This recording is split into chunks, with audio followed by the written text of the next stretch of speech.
Assalamualaikum warahmatullahi wabarakatuh. Bismillahirrahmanirrahim. Alhamdulillahi rabbil alamin. Wassalatu wassalamu ala asyrafil anbiya'i wal mursalin sayyidina wa maulana Muhammad wa ala alihi wa sahbihi ajma'in wa man tabi'ahum bi ihsan ila yaumiddin. Subhanaka 'ilma lana illa ma 'allamtana innaka antal alimul hakim. Qala Allah Ta'ala fi kitabihil karim, a'udzu billahi minasyaitonir rajim. Bismillahirrahmanirrahim. Wa idz ta'zana rabbukum la in syakartum la azidannakum wa la in kafartum inna 'adzabi lasyadid. Wa summa qala aidan wal yakhshal ladzina la tarku min khalfihim dzurriyyatan di'afa khafu 'alaihim yattaqullaha wal yaqulu qawlan sadida. Shadaqallahul azim. Yang kami hormati Bapak Ketua RW 02 Kelurahan Matang Gubernur, Bapak Ketua RT 04, RT 21, RT 31 dan RT yang ada di lingkungan RW 02, Bapak Imam Khatibul Gharib Masjid Ratul Jannah, Masjid Baitur Rahman, Masjid Al-Ikhlas yang sempat hadir pada siang hari ini.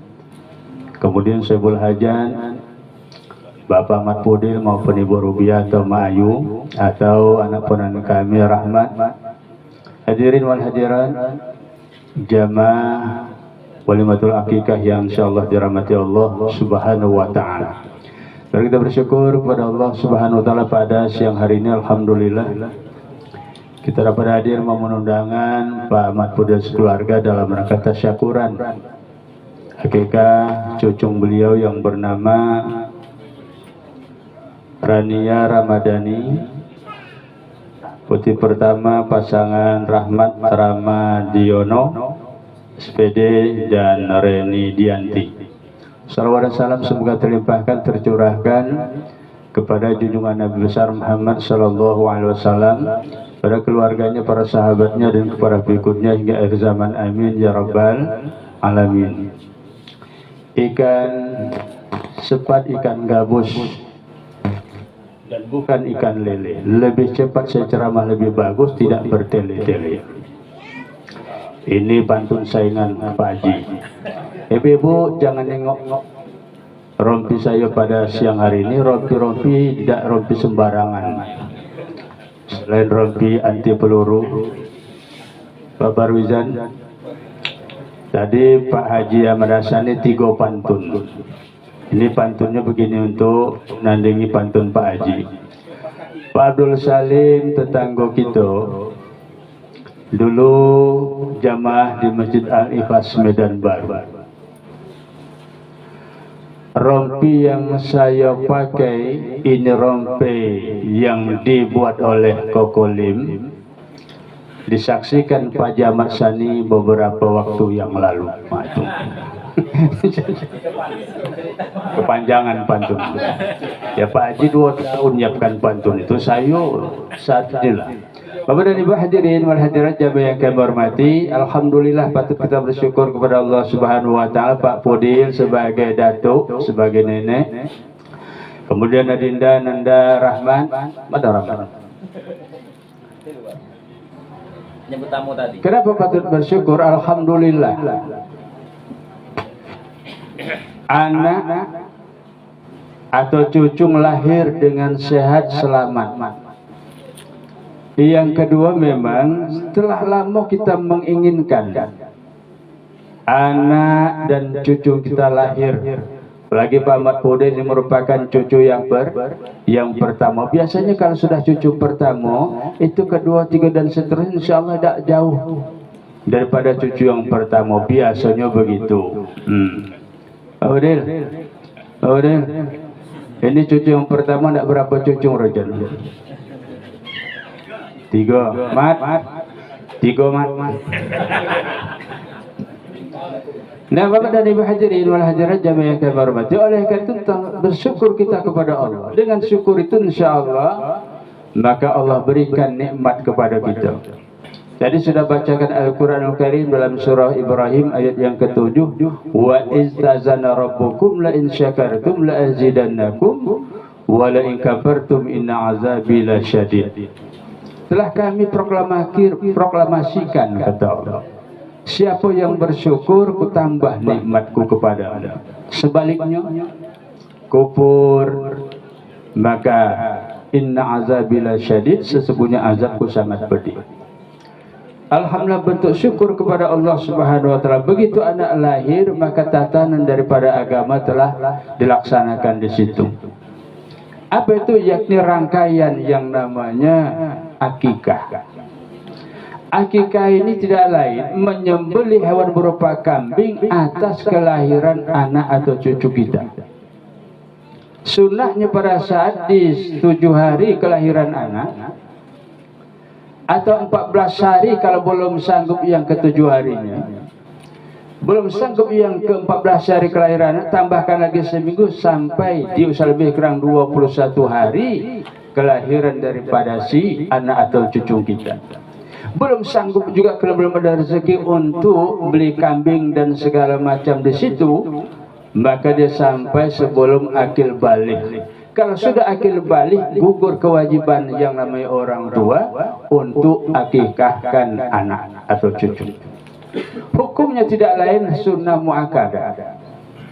Kalau yang namanya akikah ini hukumnya wajib, maka Pak Haji Ahmad Hassani yang berpantun tadi rasanya belum akikah belum. Pak Pudel belum akikah. Pak RW belum akikah. Berarti dosa orang tua kita. Karena memang itu hukumnya tidak adalah sunnah muakkadah, tidak sampai jatuh kepada yang namanya wajib.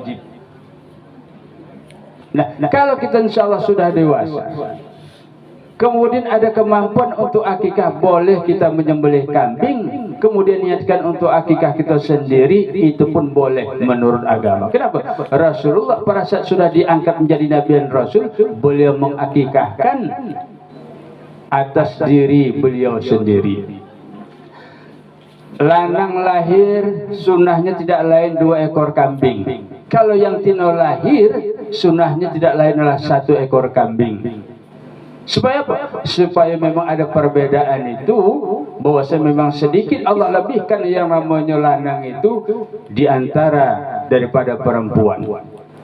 Nah, Bapak dan Ibu hadirin wal hadirat jamaah yang kami hormati, dan itu sebagaimana disampaikan, yang dilelek, yang disembelih kambing, bukan mono. Dulu ada Majelis Ulama Kota Bengkulu beberapa tahun yang lalu, keceknya akikah tidak wajib kambing. Kalau tidak sanggup kambing, boleh ayam. Saya khawatir ayam itu ada lagi sulit, kemudian tidak ada mampu kita lele ayam, takut burung merbah kita potong. Ini yang agak meleset itu. Nah, Bapak dan Ibu hadirin wal hadirat jamaah yang kami hormati, nah, bentuk-bentuk ini sebagai bentuk syukur kita kepada Allah Subhanahu wa taala. Kalau kita merujuk daripada Rasulullah, beliau mengakikahkan Ali, anak beliau Hasan dan Husin, cucu beliau Hasan dan Husin, itu 2 ekor kambing. Mestinya yang namanya Hasan 2 ekor kambing, yang namanya Husin 2 ekor kambing, berarti 4 kambing. Kenapa beliau satu-satu? Karena kondisional waktu itu. Kemudian para yang namanya 4 mazhab, yang namanya Maliki, Hanafi, Hambali, dan Syafi'i. Syafi'i yang dianut oleh sebagian besar masyarakat dan umat Islam Indonesia mengikuti tentang lebih baik untuk kita mengakikahkan anak atau cucu, yakni 2 ekor kambing apabila anak laki-laki lahir. Sunnahnya begitu. Kalau memang tidak ada sama sekali, memang 2 tidak cukup, maka boleh. Kalau merujuk daripada yang dilakukan oleh Rasulullah Sallallahu Alaihi Wasallam. Tapi palangan kita bersyukur kepada Allah Subhanahu Wa Taala. Kemampuan ada di situ, maka lebih afdol 2 ekor kambing lah kita potong dalam rangka akikah anak kita laki-laki atau perempuan yang 1 ekor itu. Bapak dan hadirin wal hadirat jamaah yang kami hormati, alhamdulillah 5 bulan yang lalu cucu Pak Pudra atau Ibu Robiah telah lahir. Biasanya kalau sudah cucu lahir, ini pergeseran nilai pun terjadi. Ya, biasanya yang namanya orang tua kepada anak, biasanya siklusnya itu orang tua sudah kepada cucu. Nah, kalau sudah yang namanya orang tua, yang suami kepada cucu, yang istri kepada cucu, tidak lagi selah ngijo daripada anak-anak, itu memang sudah fitrah. Dan kecenderungannya biasanya lebih dicintai cucu ketimbang anak-anak. Pergeseran nilai. Tengok. Kalau misalnya cucu minta apa, dato, aku minta itu, ya cung, minta lagi ya cung. Anak 5 kali minta belum tentu itu. Pergeseran. Itu Mak Ayu. Kalau anak cucu kelak sudah mulai pacak-pacak ini minta-minta itu. Iya. Ya tentunya memang anak Pak Pudil, anak Bu Robiah pasti tidak mungkin lagi merengek-rengek. Tapi kalau cucu luar biasa tuh lah. Saya sampai sekarang ini alhamdulillah belum merasakan itu. Kenapa? Pertama belum ada menantu, apalagi cucu. Bapak dan Ibu hadirin wal hadirat jamaah yang kami hormati, oleh karena itu insyaallah nilai-nilai yang terbangun. Pada saat memang akikah ini salah satu bentuk counter. Dulu pada saat lahir di zaman jahiliyah bapak dan ibu disembelih yang namanya kambing, disembelih. Tapi niatnya bukan untuk ibadah mendekatkan diri kepada Allah Subhanahu wa taala dalam bentuk syukur kepada Allah. Tapi begitu mereka anaknya lahir, cucu lahir itu tidak lain untuk diserahkan. Niatnya itu untuk berhala. Sehingga begitu dilelek kambing itu kemudian darahnya ditampung, kemudian diserahkan kepada Lata, Uzza, Hubal dan Manat, sebagian ditaruhnya di kepala si bayi. Datang Rasulullah SAW merubah itu. Begitu disembelih yang namanya hewan kambing, tidak lain untuk diberikan kepada fakir dan miskin, yang tidak lain sebagai bentuk syukur kepada Allah Subhanahu wa taala. Maka dulu zaman Rasulullah begitu lahir anak disembelih kambing, kemudian rambut anak itu dipotong, itu ditimbang, kemudian anukan dengan berat rambut itu dengan emas sebagai bentuk syukur kepada Allah Subhanahu wa taala. Kemudian apalagi diberikan minyak kasturi supaya insyaallah harum. Sekarang kan minyak kasturi mungkin sulit, diganti dengan minyak telon atau minyak kayu caplang, digosok-gosokkan ke bayi. Dan minyak telon, minyak kayu putih bukan hanya ke bayi, tapi insyaallah ya mak-mak juga senang gitu. Maju kemana-mana, ke mobil minyak kayu cap telon bau. Kayu putih ini siapa yang pakai? Nenek itu sebelah tuh kecil kawan. Ganti kasturi. Nah, Bapak dan Ibu hadirin wal hadirat jamaah yang kami hormati. Kemudian selanjutnya setelah yang namanya motong kambing itu seperangkat, serangkaian dalam hadis al-ghulamu murtahanun bi aqiqatihi. Anak itu tergadai sehingga diakikahkan dia pada saat di 7 hari kelahirannya. Kemudian dipotong rambut cembarnya, kemudian diberikan nama yang baik. Itu sepaket hadis itu. Ya. Tapi alhamdulillah anak sudah diberikan lebih dulu. Kalau hadis itu akikah dulu, rambut cemar, kemudian memberikan nama. Ya Allah, jangankan anak itu setelah lahir, belum masih dalam kandungan pun sudah yang namanya ayah dan ibu, datuk dan nenek telah memberikan rancangan dan ancangan daripada nama itu. Nah, nama kita, anak cucu kita ini yang ini Rania Ramadhani. Elok nama itu. Rania Ramadhani tentu bulan Ramadan. Iya Pak Udin. Kalau Rania, Pak Udin apa artinya? Hah? Mayu, apa arti Rania?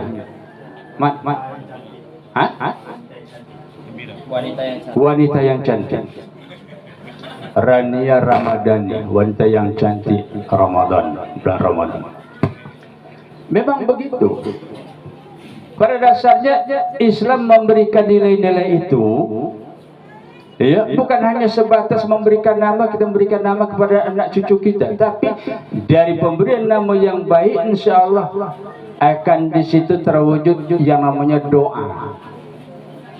Maka tadi doa daripada anak Rania Ramadhani, wanita yang cantik, apalagi Ramadhani. Kadang-kadang basing bayi nama anak semilikiti. Saya pernah tanya bapak dan ibu, arti nama saya Bunyan itu dengan gaya saya mendiang dulu. Ya, apa nama arti saya? Tidak tahu saya. Datuk kamu yang buat. Saya tanya Datuk, apa nama arti saya ini? Tidak tahu juga. Begitu saya masuk sekolah di MTS atau aliyah, baru ketemu di situ al-mu'minu lil mu'mini kal bunyani yashudduhu ba'duhu ba'dun. Ternyata nama saya ada dalam hadis Nabi. Ini bukan promosi, bukan berarti kalau gitu aku namaku seperti nama punya ya Nopi ditukar belah Nopi umpamanya Romli. Bukan begitu. Al-mu'minu lil mu'mini kal bunyani yashudduhu ba'duhu ba'dun. Orang mukmin yang satu dengan mukmin lainnya bagaikan sebuah bangunan. Rumah Pak Model yang cantik asri ini kan karena memang komponennya saling melengkapi. Ada yang nama batu, koral, pasir, semen, bata, paku, air, tukang, upah tukang, jadilah bangun. Begitulah dalam Islam. Jadi nama saya artinya bangunan. Itu artinya. Al-mu'minu lil mu'mini kal bunyani yashudduhu ba'duhu ba'dun. Orang mukmin yang satu dengan mukmin lainnya bagaikan sebuah bangunan. Saya belum dapatkan hadis al-mu'minu lil mu'mini ka Ahmad Hasyani. Belum ada. Nah, Bapak dan Ibu hadirin wal hadirat, jadi tidak basing kita memberikan nama itu. Kenapa? Nanti di yaumul qiyamah itu anak-anak dipanggil sebagaimana anak yang diberikan oleh orang tuanya. Dan tentu karena memang budaya kita Indonesia ini, tentu nama-nama itu insyaallah memiliki ada di situ istilahnya di segi budayanya, ada segi agama dan lain-lain sebagainya. Nah, Bapak dan Ibu hadirin wal hadirat jamaah yang kami hormati, di video di Facebook ada kadis itu. Tolong kawan-kawan Facebook, saya akan berikan nama anak yang diawali dengan X. Ada yang macam-macam lah. Saya buat di situ expire, saya bilang. Artinya anak yang sudah expire. Ada baik kadang-kadang di situ. Ada yang ekstrim, ada yang lain-lain lah di situ disebutkan. Nah, Bapak dan Ibu hadirin wal hadirat jamaah yang kami hormati, oleh karena insyaallah ini sebagai orang terakhir karena memang tadi sudah berikan sinyal. Ini jam-jam rawan kecepatan pesan. Oleh karena itu anak itu dalam Al-Quran itu ada empat golongan. Pertama anak itu sebagai hiasan. Suami istri orang tua itu kalau belum punya anak rasanya masih sunyi dan sepi rumah tangga itu. Iya. Datuk kalau belum punya cucu masih sepi. Kebilola masih anu kita punya cucu. Berdoa baiklah kata Mak Ayu kemarin. Alhamdulillah. Begitu lahir anak luar biasa memang. Semangat baru pun timbul. Suami makin sayang kepada yang namanya istri, istri sayang kepada suami, suami istri pun lebih sayang kepada anak yang baru lahir itu. Kenapa? Anak sebagai hiasan ziyatul haya.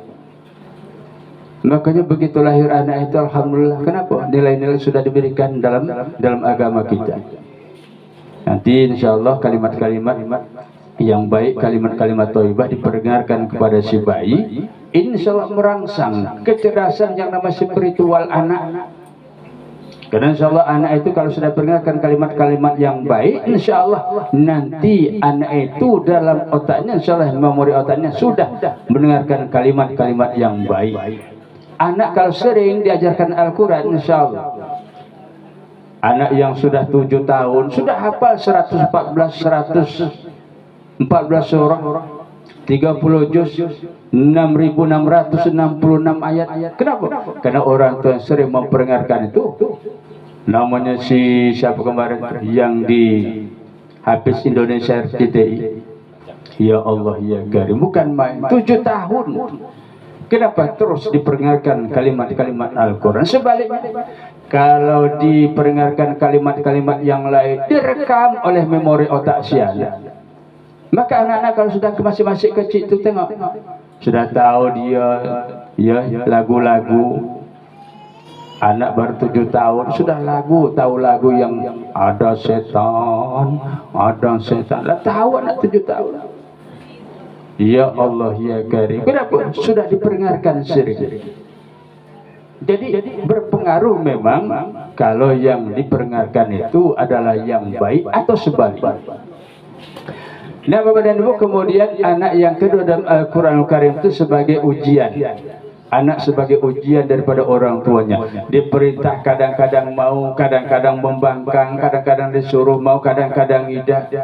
Kadang-kadang jadi malu tengah-tengah keluarga. Kenapa? Sering belagu, sering ini, sering itu, memalukan keluarga. Itu anak sebagai ujian. Yang ketiga, anak itu sebagai musuh. Ya Allah ya Karim. Jangan sampai anak sebagai musuh. Contoh siapa? Contohnya tidak lain diabadikan dalam Al-Quran. Bagaimana ya kan anak Nabi Nuh. Untuk perintah Allah tidak mau kepada orang tua membangkang. Contoh, ditenggelamkanlah Kan'an karena memang dia jauh dari Allah, tidak mau patuh kepada orang tua.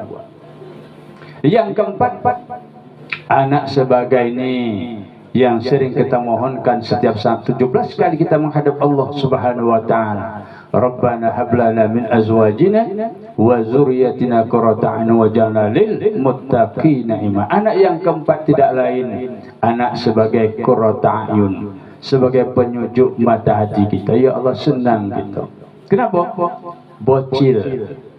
Bocah kecil tapi bocah lucu. Dengan kelucuannya, karena insya Allah ngajinya sudah alhamdulillah baik, kemudian ucapan insya Allah terjaga, tidak ada kata-kata yang istilahnya menyinggung orang lain. Itu luar biasa tuh anak sebagai qurrata a'yun, penyujuk mata hati kita. Inilah yang kita mohonkan kepada Allah Subhanahu wa taala. Kalau sudah ke situ insya Allah pada saat kita memang masih hidup, kita sering didoakan. Kalau pada saat kita sudah wafat meninggal dunia pun kita saling didoakan. Kenapa? Ciri-ciri daripada anak-anak yang soleh dan soleha itu. Bapak dan Ibu hadirin wal hadirat jamaah yang kami hormati, tinggal lagi memang untuk menuju anak yang soleh tadi tentu pendekatan pendidikan baik formal maupun non formal, tentu juga insyaallah nilai-nilai akhlak yang telah diberikan dan dibimbing secara dicontohkan kepada orang tuanya. Zaman kini anak itu hubut taklid. Apa hubut taklid? Suka ngikut. Apa yang dikecekan orang tuanya, anak pasti ngikut. Apa diperbuat orang tuanya, pasti anak ngikut. Kenapa? Ya tadi, orang tua yang namanya kalong, anak kampret. Orang tua nyolong, pasti anak nyopet. Biasa begitu. Oleh karena itu insyaallah kita mohon kepada Allah Subhanahu wa taala, anak yang insyaallah kita lahirkan tidak lain anak yang merupakan amanah dari Allah, yang tugas kita sebagai orang tua tidak lain membimbing, memberikan arahan, menjadi yang cerdas intelektual tapi cerdas spiritual. Amin ya rabbal. Terima kasih Bapak dan Ibu dapat saya sampaikan. Saya mohon maaf kepada Pak Pudil maupun Ibu Rubiah atau Mak Ayu. Saya tidak bisa sampai untuk selesai karena saya ada acara arisan orang PKL. Jadi ikut orang rumah saya di Perumnas Unit siang ini. Jadi saya tidak bisa ikut bersama-sama untuk acara selanjutnya. Terima kasih atas perhatian Bapak dan Ibu. Cuman Pak RT, doa sampai dia. Demikian terima kasih atas perhatian Bapak. Saya mohon maaf sampai sedikit memberikan pencerahan kepada Bapak Pudil maupun Ibu Rubiah. Selamat mendapatkan cucu baru, insyaallah mudah-mudahan solehah cucu kita. Amin ya rabbal. Terima kasih. Assalamualaikum warahmatullahi wabarakatuh.